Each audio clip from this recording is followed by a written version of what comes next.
حي على الصلاة.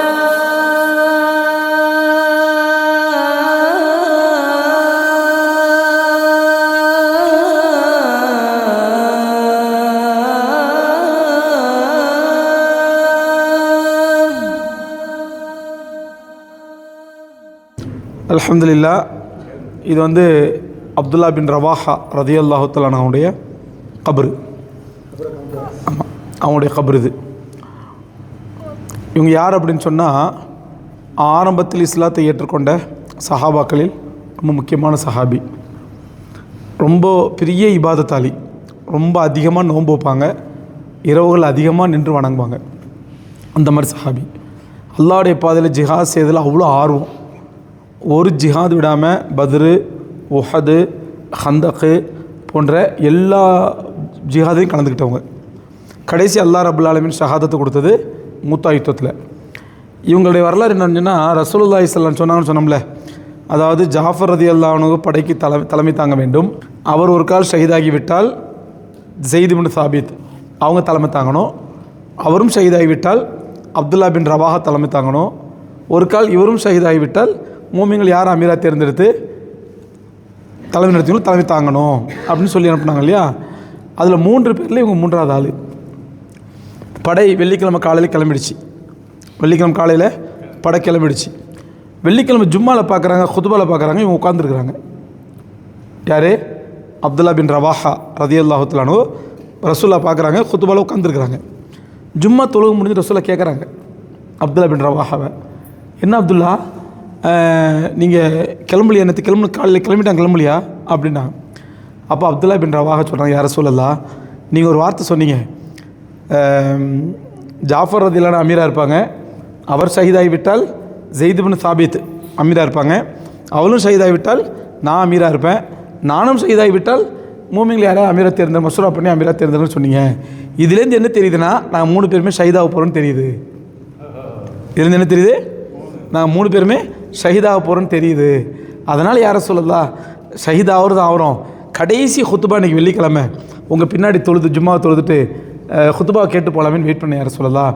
எங்கிட்ட வேகமாக போகிற ஒட்டகம் இருக்குது, நான் என்ன பண்ணுவேன், போய் ஜமாத்தோட ஜாயின் பண்ணிப்பேன், அதனால தான் 6 நாள் லேட் ஆகிடுச்சி அப்படின்னா. ரசூலுல்லாஹ் சிரிச்சுக்கிட்டே போயிட்டாங்க. மறுநாள் ரசூலுல்லாஹ் சஹாபாக்கிட்ட சொல்கிறாங்க, அப்துல்லா பின் ரவாஹா ஷஹீதான பிறகு, மறுநாள் இல்லை, அப்துல்லா பின் ரவாஹா ஷஹீதான பிறகு சஹாபாக்கிட்ட சொல்கிறாங்க, ஜாஃபர் இப்னு அபு தாலிப் ஷஹீதானவுடன் அவருடைய உயிரை ஒரு தங்க கட்டிலில் வைத்து மலக்குமார்கள் அல்லாஹ்விடத்தில் கொண்டு சென்றதை நான் பார்த்தேன், ரொம்ப கண்ணியத்தோட. அதே மாதிரி ஸைத் பின் ஹாரிஸாவுடைய உயிரையும் ஒரு தங்கத்தட்டில் வைத்து மலக்குமார்கள் கொண்டு செல்வதை பார்த்தேன். அதே மாதிரி அப்துல்லா பின் ரவாஹுடைய உயிரையும் ஒரு தங்க கட்டிலில் வச்சு தூக்கிட்டு போகிறத பார்த்தேன். ஆனால் இவரை அழைத்து சென்ற கட்டில் மட்டும் ஒரு கால் உடஞ்சிருந்துச்சு. அப்போ நான் மலக்குமாரில் கேட்டேன், அப்துல்லா பின் ரவாஹுடைய கொண்டு போகிற கட்டில் கொண்டு போகிற ஒரு கால் உடஞ்சிருக்குதே என்னன்னு கேட்டேன். அப்புறம் மலக்குமார் சொன்னாங்க, இவர் அல்லாஹ்வுடைய பாதையிலே அரை நாள் தாமதமாக புறப்பட்டார், அல்லாஹ்வுடைய பாதையில் அரை நாள் தாமதமாக புறப்பட்டார் அப்படின்னு சொன்னாங்க அப்படின்னு ரசூலுல்லாஹ் சொல்கிறாங்க. அவங்க எதுக்கான தாமதமாக புறப்பட்டாங்க?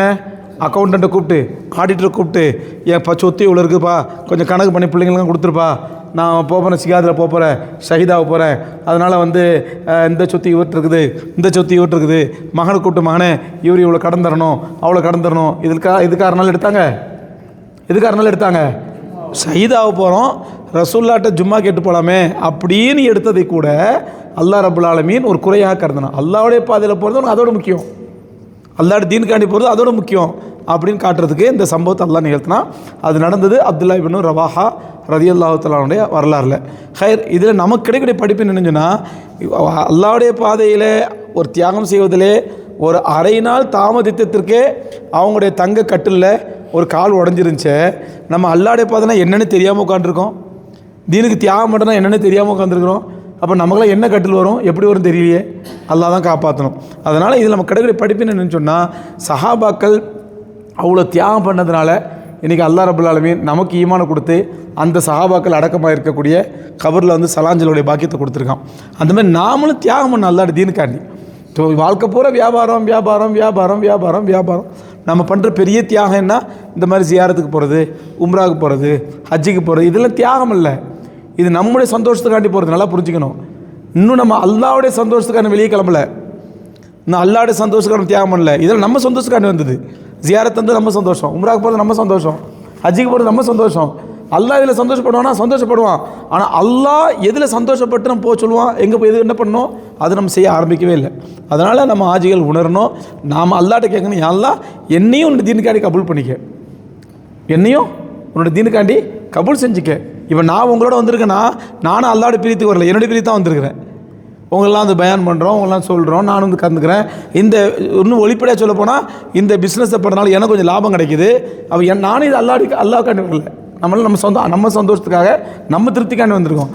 அல்லாவுடைய திருப்தி என்ன? அல்லாவுடைய தீனுக்காண்டி செய்கிறதுன்னா அதை தெரிந்து நம்ம அல்லாவுடைய தீனுக்காண்டி சேவை செய்யணும், ஹிதுமத் செய்யணும், அல்லாவோட துவா கேட்கணும். அல்லாஹ் சஹாபாக்களை கபூல் செஞ்ச மாதிரி எங்களை கபூல் செஞ்சுக்க. ஏன்னு சொன்னால் நாமெல்லாம் இன்னும் எதுவும் செய்யாமல் இருக்கிறோன்னா அல்லாஹ் இன்னும் நம்மளை கபூல் செய்யலை. அல்லாஹ் நம்மளை கபூல் செய்யலை, அதுதான் காரணம். இப்போ உதாரணமாக எங்கள் உஸ்தாத் சொல்லுவாங்க, ஒருத்தர் தொழு வரல, நீங்கள் போய் கூப்பிட்றீங்க, தொழுவாப்பான்னு கூப்பிட்றீங்க, அவர் தொழு வரமாட்டேங்கிறாருன்னா அவர் அதுக்கு 1000 காரணம் சொல்லுவார். என்ன சொல்லுவார்?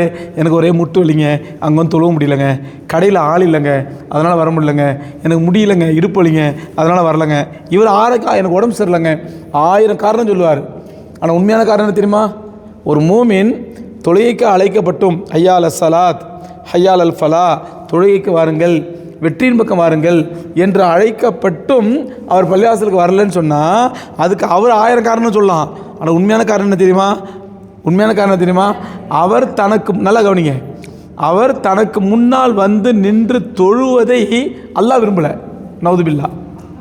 அவர் தனக்கு முன்னாடி நிற்கிறத யார் விரும்பலை? அல்லாஹ் விரும்பலை. அதனால் அவர் தொழுகிற நசீபு கிடைக்கல. அல்லாஹ் விரும்பியிருந்தான்னா அவர் ஓத தெரியுமோ ஓத தெரியாதோ, தப்பும் தவறுமோ ஓதுவார், திக்கி திணறி ஓதுவார். அவர் ஓதுறதை கேட்டு அல்லாஹ் சந்தோஷப்படுவான், ரசிப்பான். ஓதவே தெரியாது, கரெக்டாக தொழுவார், தப்பு தவறுமோ ஓதுவார், அதை பார்த்து அல்லாஹ் ரசிப்பான். நீங்கள் நம்ம வீட்டுக்கு 2 வயசு குழந்தை, நம்ம குழந்தை வந்து இல்லை இல்லை இல்லை இல்லை மெம்மெம்யா அப்படின்னா நம்ம அதை பார்த்து சந்தோஷப்படுவோமோ திட்டுவோமா? அந்த குழந்தைய உனக்கு களிமா கூட சொல்ல தரல அப்படின்னு திட்டுவோமா? சந்தோஷப்படும், ரசிப்போம். சரி திரும்ப சொல்லு, செல்லம் திரும்ப சொல்லு, திரும்ப சொல்லு, தப்பு தப்பாக சொல்லும், திரும்ப திரும்ப சொல்லுவோம். அந்த மாதிரி யாரை அல்லாஹ் நேசிக்கின்றானோ அவர் தப்பு தப்பாக ஓதுனாலும் கூட அல்லாஹ் அவரை தஹஜ்ஜுதில் தனக்கு முன்னாடி நிற்க வைப்பான். 5 வேளை தொழுகைக்கு முன்னாடி தனக்கு முன்னாடி நிற்க வைப்பான். தப்பு தவறுமா அவர் ஓத வைப்பான். ஓத வச்சு அல்லாஹ் அதை ரசிப்பான். அப்போ அவருக்கு அல்லாஹ்வுடைய கபூலியத்து கிடைச்சிருச்சு. நல்லா எனக்கு ஓத தெரியும், நல்லா படிக்க தெரியும், ஆனாலும் தொழுவ போக மாட்டேன்னா நீ அல்லாஹ்க்கு முன்னாடி வந்து நிற்கிறது அல்லாஹ் விரும்பலை. அதனால் அந்த நசீபு உனக்கு கிடைக்கல. நீ 1000 காரணம் சொல்லிட்டு போ, எனக்கு உடம்பு சரியில்லை, முதுகு வலி, முட்டு வலி, கை வலி, கால் வலி, ஆஃபீஸில் ஆள் இல்லை, கடையில் ஆள் இல்லை, நீ 1000 காரணம் சொல்லிட்டு போ. ஆனால் உண்மையான காரணம் என்ன? அல்லாஹ் நாடலை. அவனுக்கு முன்னாடி போய் நிற்கிறது அல்லாஹ் நாடலை. அதனால் நாம் என்ன பண்ணோம்? இந்த செய்தியை தொழாத மக்கள்கிட்ட பகிரங்கமாக சொல்லணும். தொலை வராத மக்கள்கிட்ட பருப்பா நீ வரலன்னு சொன்னால் அதுக்கு 1000 காரணம் நீ சொல்லிட்டு போ. ஆனால் உண்மையான காரணம் என்ன தெரியுமா? நீ வர்றது அல்லாஹ் விரும்பலை, அதனால் அல்லாஹ் வர வைக்க மாட்டேங்கிறான். அதனால் நீ அல்லாஹ்ட தௌபா செய்யி, நீ ஏதோ பாவம் பண்ணியிருக்க, அல்லாஹ்ட தௌபா செய்யி, அல்லாஹ்ட்ட கேளு, அல்லாஹ் நானும் பள்ளிக்கு வரணும்ல, உனக்கு முன்னாடி நீ அழுவணும்ல, தொழுணும்ல, அல்லாஹ்ட்ட கேளு, அப்போ தான் அல்லாஹ் உனக்கு அந்த நசீபை கொடுப்பான். அதனால் நீ 1000 காரணம் சொல்லிட்டு போ அப்படின்னு சொல்ல என்ன பண்ணும்? தொழாத மக்கள்கிட்ட சொல்லி அவங்கள தொழுகைக்கு அழைக்கணும், அல்லாஹ்ட்ட கேளு அப்படின்னு சொல்லி அழைக்கணும். ஹைர், அல்ஹம்துலில்லாஹ். அந்த மாதிரி சஹாபாக்கள் அவ்வளோ தியாகம் பண்ணாங்க. 2000 கிலோமீட்டர் 3000 கிலோமீட்டர் பயணம் பண்ணி வந்தாங்க. அல்லாஹ்வுடைய தீனுக்காண்டி உயிரே மாச்சாங்கன்னா அல்லாஹ்வுடைய கபூலியத்தை அல்லாஹ் நாடிட்டான். நம்மளை நாடலை. நம்ம என்ன பண்ணோம்? என்ன பண்ணோம்? அல்லாஹ்ட்ட கேட்கணும், யா அல்லாஹ் சஹாபாக்களை கபூல் செய்யுமே, எங்களையும் கபூல் செய்ய அல்லாஹ். நம்ம கேட்குது என்னது? சஹாபாக்களை மாதிரியா? அப்போ நானும் மொத்தா போய்டுவணும், அப்போ நானும் ஷஹீதாயிடுவணும், நானும் என் பணம்லாம் போயிடுமோ அப்படின்னு பயந்தா அப்புறம் எங்கேருந்து அல்லாஹ்ட்ட கேட்கணுமோ? அல்லாஹ்ட்ட கேட்கணும், யா அல்லாஹ் நீ கொடுத்த செல்வம், நீ கொடுத்த வாழ்க்கை, நீ கொடுத்த வயசு, நீ கொடுத்த ஆரோக்கியம் எல்லாமே நீ கொடுத்தது யா அல்லாஹ், இது நீ கபூல் செஞ்சுக்க அல்லாஹ். உன்னோட தீனுக்காண்டி கபூல் செஞ்சு. இவ்வளோ காலமாக வாழ்ந்துட்டேன் சொன்னேன். நீ ஐயூப் அலைஹிஸ்ஸலாம் வரலாறுல சொன்னேன். என்ன சொன்னேன்? 80 வருஷம் சந்தோஷமாக வாழ்ந்தேன், இன்னும் 80 வருஷம் நான் அல்லாஹ்வுடைய கஷ்டத்துக்கு ஆளாகலண்டா, அதுக்கு முன்னாடி நான் அல்லாஹ்ட்ட போய் கேட்குறது எனக்கு வெக்கமாக இருக்குதுன்னாங்க. அந்த மனநிலை நமக்கு வரணும். அல்லாஹ் இவ்வளோ பெரிய சந்தோஷமான, ஆரோக்கியமான, ராகத்தான, ஈமானுள்ள வாழ்க்கை கொடுத்துருக்கான். அப்போ அந்த வாழ்க்கை அல்லாஹ் தீனுக்காண்டி கபூல் செய்ய அல்லாஹ்ட்ட கேட்குறீங்க, அல்லாஹ் என்னையும் கபூல் செய்ய அல்லாஹ், என் வாழ்க்கையை கபூல் செய்ய அல்லாஹ் கேட்கலாமா? இன்ஷா அல்லாஹ். இதுதான் சஹாபாக்களுடைய கபர்களை ஜியாரத் செய்வதன் மூலமாக, அவங்களுடைய தியாகங்களை நினைவு கூறுவதன் மூலமாக நாம் பெற வேண்டிய படிப்பினை இதுதான். அல்லாஹ் ரபுல் ஆலமீன் நம்ம எல்லாருக்கும் நசீபை கொடுப்பானாக. வாஹிர் தாவான் அல்ஹம்துலில்லாஹி ரபில் ஆலமீன். அப்படின்னு சொன்னால் பெருமானா ஸல்லல்லாஹு அலைஹி வஸல்லத்துடைய வளர்ப்பு மகன் இவங்களுடைய வரலாறு என்ன, எப்படி ரசூலுல்லாஹ்வுக்கு வளர்ப்பு மகனாக ஆனாங்க அப்படின்னா, இவங்களுடைய சொந்த ஊர் வந்து யமன். இவங்களோட சொந்த ஊர் யமன். யமன்லேருந்து அவங்க யமனில் பிறந்து யமன் வாசியாக இருக்கும் பொழுது, சின்ன அவங்க கை குழந்தையாக இருக்கும் பொழுது 2-3 வயசாக இருக்கும்போது யமனில் வந்து ஒரு கொள்ளைக்கார கூட்டம் வந்து கொள்ளடிக்க வர்றாங்க. அப்படி கொள்ளடிக்க வரும்போது என்ன பண்ணுறாங்க, அவங்க எல்லாத்தையும் கொள்ளடிச்சிட்டு போகும்போது இந்த குழந்தையும் தூக்கிட்டு வந்துடுறாங்க. இந்த 2 குழந்தையும் தூக்கிட்டு போயிடுறாங்க. தூக்கிட்டு போய் அந்த முன்னே என்ன பண்ணுறாங்க, தூக்கிட்டு போய் அந்த காலத்தில் குழந்தைங்க வந்து அடிமையாக விற்றுருவாங்க. அந்த மாதிரி அரபு பஜார்களில் இந்த குழந்தைய தூக்கிட்டு போய் அடிமையாக விற்றுட்டாங்க. அடிமையாக விற்கப்பட்டு அப்படியே அடிமையாக கை மாறி இவங்க யார்கிட்ட வந்துடுறாங்கன்னு சொன்னால், ஹதிஜா ரலியல்லாஹு தஆலா அன்ஹாவுடைய தாய் மாமன் ஹக்கீம் இப்னு ஹிஸாம். ஹக்கீம் இப்னு ஹிஸாம்ங்கிறது ஹதிஜா ரலியல்லாஹு தஆலாவுடைய தாய் மாமன். அவங்களுக்கு அவங்க அடிமையாக வந்துடுறாங்க. ரசூலுல்லாஹி ஸல்லல்லாஹு அலைஹி வஸல்லம் ஹதிஜா ரலியல்லாஹு தஆலா அன்ஹாவுக்கும் திருமணம் முடிக்கும் பொழுது அந்த ஹக்கீம் இப்னு ஹிஸாம் என்ன பண்ணுறாங்கன்னு சொன்னால், தன்னுடைய மருமகள் ஹதிஜா ரலியல்லாஹு தஆலா அன்ஹாவுக்கு இவரை அன்பளிப்பாக கொடுத்துட்றாங்க. அதாவது திருமண சீராக திருமண அன்பளிப்பாக இவரை கொடுத்துட்றாங்க. யாரை? ஸெய்த் இப்னு ஹாரிஸாவை. அப்படி தான் இவர் ரசூலுல்லாஹ்வுடைய வீட்டுக்குள்ளே வர்றாரு. ஹதிஜா ரலியல்லாஹு அடிமைங்கும் போது வீட்டுக்குள்ளே வந்துடுறாங்க. ரசூலுல்லாஹ்வுடைய அடிமையாகவே இருந்து வீட்டில் வளர்கிறாங்க. வளர்ந்து இவங்க வாலிப பருவத்தை அடையும் பொழுது இஸ்லாத்தை ஏற்றுக்கொண்ட முதல் சிறுவர் இவர் தான். ரசூலுல்லாஹி இஸ்லாத்தை சொன்ன உடனே முதல் இவங்க இஸ்லாத்தை ஏற்றுக்கிறாங்க. ஏற்றுக்கிட்டு ரசூலுல்லாஹி ஸல்லல்லாஹு அலைஹி வஸல்லம் ரொம்ப பாசம். அதாவது ஹதிஜா ரலியல்லாஹு அன்ஹா அடிமையாக வந்தவங்க பெருமானார் ஸல்லல்லாஹு அலைஹி வஸல்லம் அக்லாக்கு, அவங்கள பராமரிப்பு இதெல்லாம் பார்த்தோன்னே அவங்க மேலே ரொம்ப அன்பு, ரொம்ப பாசமாகிடுறாங்க. ஒரு கட்டத்தில் என்ன ஆகுது அப்படின்னு சொன்னால், இவங்க பருவ வயதை அடைந்த பொழுது அடைந்த நிலையில் அவங்களுடைய பெற்றோர் யார், ஸெய்த் இப்னு ஹாரிஸாவுடைய பெற்றோர், அவர் தந்தையார் பேர் வந்து ஹாரிஸா. அவர் என்ன பண்ணாருன்னு சொன்னால், ரசூலுல்லாஹி ஸல்லல்லாஹு தன்னுடைய மகன் எங்கே இருக்கான்னு தேடி விசாரித்து கடைசி யார்கிட்ட வந்துடுறாங்க, ரசூலுல்லாஹி ஸல்லல்லாஹு அலைஹி வந்துடுறாங்க. வந்தவொடனே ரசூலுல்லாஹ்ட்ட முறையிடுறாங்க, இந்த மாதிரி என் மகன் வந்து உங்கள்கிட்ட வளர்றாரு, அவர் என்னுடைய மகன் தான், அதனால் தயவு செஞ்சு அவர் நீங்கள் அனுப்பிடுங்க அப்படின்னு ரசூலுல்லாஹ் சொல்கிறாங்க. தகப்பன் வந்து பிள்ளையை கூப்பிட்றாரு, தாராளமாக கூப்பிட்டு போங்க, ஆனால் அவரை வந்து வற்புறுத்தாதீங்க, கையை காலை கட்டுறது வற்புறுத்துறது அப்படிலாம் கூப்பிட்டு போகக்கூடாது, அவர் சுதந்திரமாக கேளுங்க, சுதந்திரம் வந்தாலும் கூப்பிட்டு போயிடுங்க அப்படின்னாங்க. அப்போ ஹாரிஸா என்ன பண்ணுறாரு, இவங்கள்ட்ட வந்து கேட்குறாரு, யார்கிட்ட, ஸெய்த் ரலியல்லாஹு அன்ஹு கேட்குறாரு, மகனே என் கூட வந்திருப்பா அப்படின்ற உடனே இவர் சொல்கிறாரு, இல்லை நான் வரமாட்டேன், நான் வந்து என்னுடைய பெற்ற தந்தையை விட இவங்க என் மேலே அவ்வளோ பாசமாக இருக்கிறாங்க, அன்பாக இருக்கிறாங்க, நான் வரமாட்டேன் தான், நாங்கள் நல்லா இருக்கிறேன் அப்படின்னு சொல்லி அத்தாவை சொல்லி அனுப்பிடுறாங்க. எப்போ அவர் வந்து தன்னுடைய தந்தையை விட ரசூலுல்லாஹி ஸல்லல்லாஹு அலைஹி வஸல்லம் தான் எனக்கு வேணும் ஏற்றுக்கிட்டாரோ, உடனே ரசூல் என்ன பண்ணிட்டாங்க, இனிமேல் இவர் தான் என்னுடைய வளர்ப்பு மகன், இவர் என்னுடைய, அவர் தந்தையை தியாகம் பண்ணிவிட்டு என்னை ஏற்றுக்கிட்டதுனால நான் இவர் என்ன பண்ணிடுறேன், வளர்ப்பு மகனை ஏற்றுக்கிறேன் அப்படின்னு சொல்லி வளர்ப்பு மகனை ஏற்றுக்கிட்டாங்க. ஏற்றுக்கிட்ட பிறகு கொஞ்ச நாள் கழிச்சு ரசூலுல்லாஹி ஸல்லல்லாஹு அலைஹி வஸல்லம் தன்னுடைய முறைப்பெண், அதாவது தான் திருமணம் முடிக்க வேண்டிய முறைப்பெண் ஸெய்னப் ரலியல்லாஹு தஆலா அன்ஹா, அந்த அம்மாவை என்ன பண்ணாங்க, இவங்களுக்கு கல்யாணம் வச்சாங்க. யாருக்கு? ஸெய்த் இப்னு ஹாரிஸா, இவங்க பேர் ஸெய்த் ரலியல்லாஹு அன்ஹு. இவங்களுக்கு திருமணம் முடிச்சு வச்சாங்க. ஆனால் திருமணம் முடித்து கொஞ்ச நாள்லேயே கணவன் மனைவி மத்தியில் ஒத்து வராதனால அவங்களுக்குள்ள தலாக் ஆகிடுச்சு. தலாக்கான உடனே அந்த ஸெய்னப் ரலியல்லாஹு தஆலா அன்ஹாவை ரசூலுல்லாஹி ஸல்லல்லாஹு கல்யாணம் பண்ணிக்கிட்டாங்க. அவங்க கல்யாணம் முடிச்சு வச்சாங்களே வளர்ப்பு மகனுக்கு, ரசூலுல்லாஹ் கல்யாணம் முடித்தாங்க. ரசூலுல்லாஹி ஸல்லல்லாஹு கல்யாணம் முடித்த உடனே இது அரபுகள் மத்தியில் ஒரு பெரிய இஷ்யூ ஆகிடுச்சு. குறைஷிகள் மத்தியில் காஃபிர்கள் பெரிய இஷ்யூ ஆக்க ஆரம்பிச்சிட்டாங்க. என்னென்னு சொன்னால், முஹம்மது ஸல்லல்லாஹு அலைஹி வஸல்லம் இது வரைக்கும் வந்து மகனுடைய மகளை, அதாவது மருமகளை திருமணம் முடிக்கக்கூடாதுன்னு சொல்லிக்கிட்டு இருந்தார். ஆனால் அவரே தான் மருமகளை கல்யாணம் முடிச்சுக்கிட்டாரு அப்படின்னு சொல்லி பெரிய ஃபித்னா பண்ணாங்க.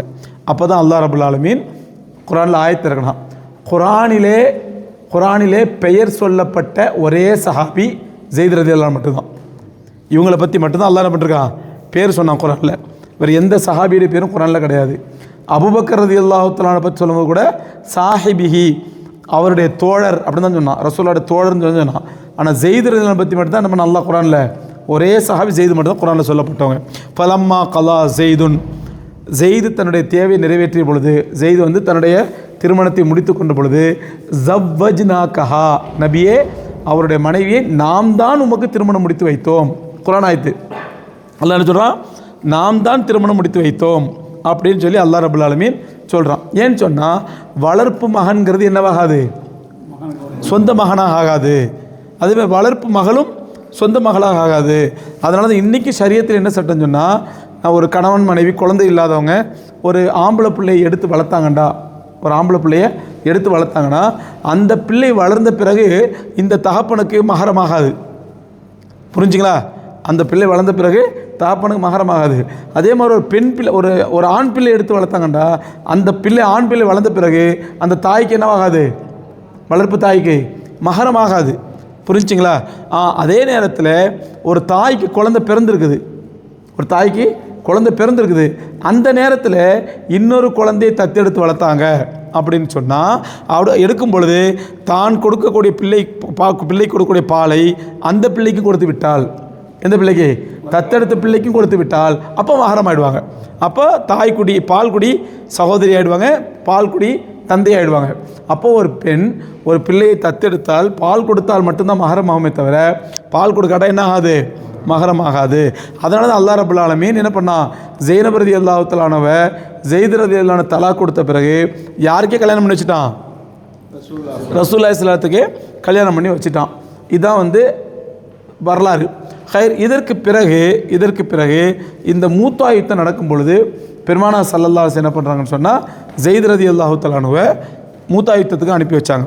அனுப்பும்போது தான் சொல்கிறாங்க, ஜாஃபர் ஷஹீதாகி விட்டால் அதற்கு பிறகு யார் ஷஹீதாக இருக்கணும், யார் தலைவராக இருக்கணும், ஸைத் பின் ஹாரிஸா அமீராக இருக்கணும். ஒரு கால் ஸைத் பின் ஹாரிஸா ஷஹீதாகி விட்டால் அப்துல்லா பின் ரவாஹா அமீராக இருக்கணும் அப்படின்னு சொல்லி அனுப்புனாங்க. அந்த மாதிரியே ஆரம்பத்திலே ஜாஃபர் ரலியல்லாஹு அன்ஹு ஷஹீதாயிட்டாங்க. அதற்கு பிறகு யார் அமீராக இருந்தாங்க, ஸைத் பின் ஹாரிஸா, இவங்க தலைமையத்தை நடத்தினாங்க. இவங்களும் ஷஹீதாகி இங்கேயே அடக்கமாயிட்டாங்க. ஸோ இங்கேருந்து மதீனா பார்த்திங்கன்னா கிட்டத்தட்ட 2000 கிலோமீட்டர். 2000 பிறந்த ஊர் வேறு, வளர்ந்த ஊர், பிறந்த ஊர் யமன், வளர்ந்த ஊர் மக்கா, அடக்கமாக இருக்க ஊர் ஜோர்டான். இதுதான் ஒரு மூமினுக்கு அழகு. ஒரு மூமினுக்கு அழகு என்ன, அவன் பிறந்த ஊர் வேறாக இருக்கணும், வாழ்ந்த ஊர் வேறாக இருக்கணும், அடக்கமாக இருக்க ஊர் வேறாக இருக்கணும். அதுதான் ஒரு மூமினுக்கு அழகு. நாம் என்ன பண்ணுறோம், என் ஊர்லேயே இருக்கணும், என் ஊரை விட்டு வெளியே போக மாட்டேன், இங்கேயே உட்காந்துக்கணும், இங்கேயே சம்பாதிக்கணும், இங்கேயே மூத்தாகிடணும். இது இன்றைக்கி மக்களுடைய மனநிலை.